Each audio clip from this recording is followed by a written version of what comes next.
Shalom adik-adik, salam jumpa dalam pelajaran sekolah sahabat kita hari ini. Kita bersyukur kepada Tuhan untuk kekuatan, kesehatan, alam yang indah yang Allah telah ciptakan.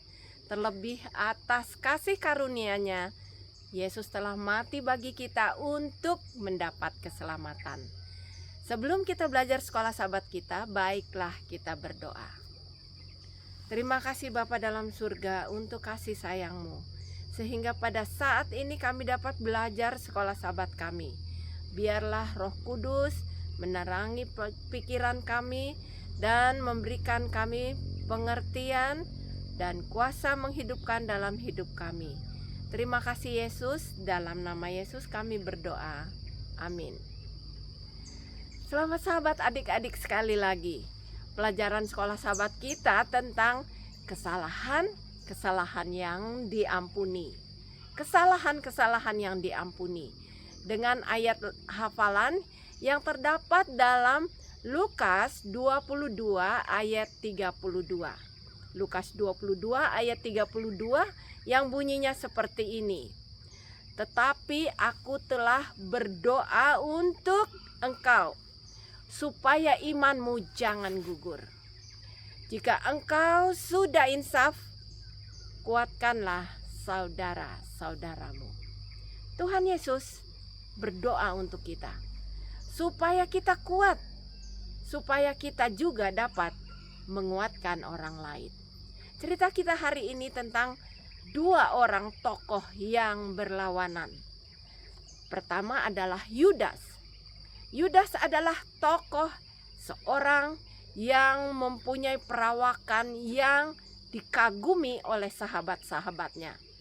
Kalau dia berbicara sangat berwibawa, dan kehidupannya sebenarnya membawa banyak kesempatan untuk menjadi seorang pengikut Yesus yang baik.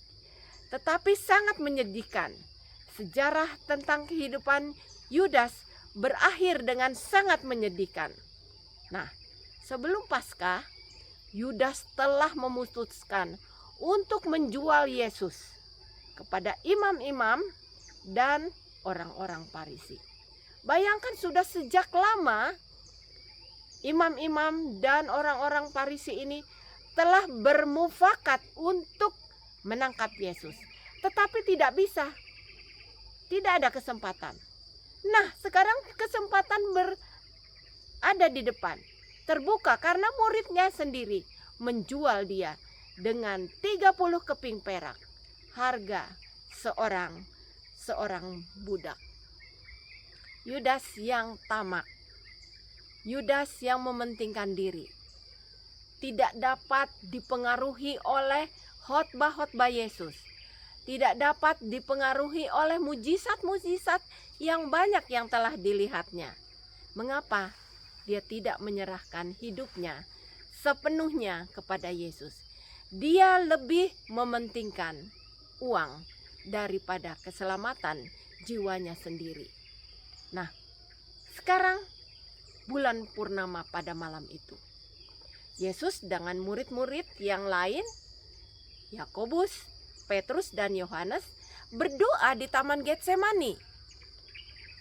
Sementara berdoa, Yesus memisahkan diri dari mereka untuk sungguh-sungguh berdoa atas penderitaan, tekanan yang sedang dia hadapi. Bahkan keringatnya menjadi seperti darah. Pada waktu dia kembali melihat murid-muridnya, mereka sedang tertidur nyenyak. Dan dia bilang, bangun, bolehkah kalian berdoa sejam saja untuk aku? Tetapi mata mereka terlalu berat untuk dibuka, untuk mendengar kata-kata Yesus. Mereka akhirnya tertidur lagi. Dan sebelum Yesus mengajak mereka untuk berdoa pada ketiga kalinya, rombongan orang banyak datang mengagetkan mereka, dan mereka membawa pentung dan pedang. Siapa yang kamu cari, kata Yesus. Yesus orang Nazaret itu. Akulah dia. Kenapa kalian datang dengan pentung dan pedang? Seakan-akan aku adalah seorang penjahat. Dari tengah-tengah mereka, gerombolan-gerombolan itu, Yudas muncul dan mencium Yesus. Yesus mengatakan, dengan sebuah ciuman inikah engkau menyerahkan aku? Sebab itu suatu tanda bahwa orang yang aku cium itulah Yesus. Tangkaplah dia. Yesus ditangkap.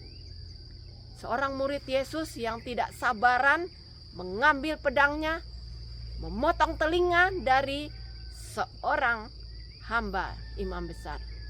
Yesus melarang, jangan, bukan dengan kekerasan. Yesus mengambil telinga itu lagi dan menempelkannya di telinga Malkus. Dan kali ini dengan sangat kasar Yesus diikat. Adik-adik tahu, ada dari antara mereka jatuh tersungkur dan pingsan. Yesus ditangkap. Yudas melihat, mengapa ya Yesus tidak melepaskan dirinya? Mereka menangkap dengan kekerasan dengan harapan Yesus dapat melepaskan dirinya karena dia berkuasa. Murid-murid yang lain ketakutan dan lari dari Yesus itu sendiri. Sekarang dengan penuh kekerasan dan penderitaan, kekasaran, dia dibawa ke rumah imam besar. Dan di sanalah sementara dingin-dinginnya malam itu, Petrus mencari api yang sedang dibuat untuk berdiam. Dia duduk di sana untuk menghangatkan dirinya. Tiba-tiba seorang hamba imam besar mengatakan, "Hei, kamu pasti seorang dari antara pengikut Yesus atau orang Nazaret itu." "Ah, tidak, aku tidak pernah mengenal dia, bukan aku," katanya. Kemudian dia pindah tempat lagi, ke tempat yang ada apinya lagi untuk berdiam karena malam itu sangat dingin. Perempuan hamba itu juga mengatakan, "Pasti kamu pengikutnya." "Tidak, aku tidak mengenal dia." Ayam berkokok sekali untuk pagi itu. Kemudian orang banyak melihat lagi. "Kamu pasti nggak salah lagi. Kamu pengikut dia karena kamu orang Galilea," dengan bahasa yang dia ucapkan.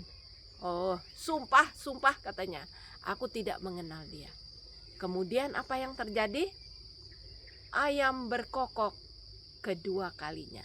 Petrus mengingat, pernah Yesus mengatakan, "Sebelum ayam berkokok 2 kali, engkau telah menyangkal aku 3 kali." Adik-adik, pada saat itu Petrus memandang Yesus, dan mata Yesus juga memandang kepada Petrus. Seperti anak panah menusuk hatinya. Petrus menyesal dan sangat menyesal. Dia menangis meninggalkan tempat itu.